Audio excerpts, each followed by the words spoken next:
Hello，又係我啊，你個老友啊，Stephen 關啊，今日好開心啊，6月2號啊，今日係6月頭開始第一日上班，你想搭地鐵又好，搭巴士又好，人都好多嘅，各位老友記小心喎，最繁忙嘅時間出門咧都好麻煩嘅。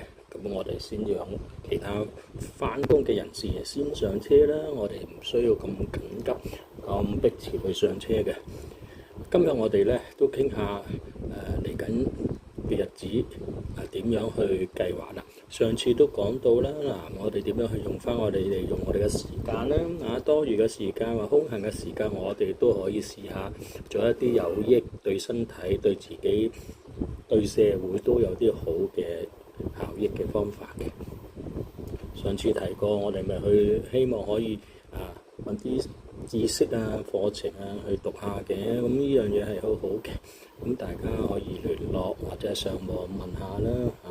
有好多好似香港有幾間大學都有一啲長者嘅服務，有啲長者嘅增值服務嘅，我哋可以去參加下嘅。例如呢個長者校園啦，或者係其他社區嘅中心有啲長者嘅福利啦，我哋都係要利用到呢啲時間去做嘅。咁好多朋友都問啦，咁你未達到一個日日都喺屋企，日日都去公園坐嘅時候咧，咁你點樣安排咧？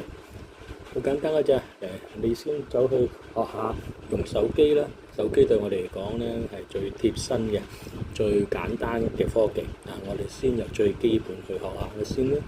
唔識嘅唔緊要，你每日聽我講啦，聽我個頻道咧，我會教你嘅，豐富你嘅人生嘅。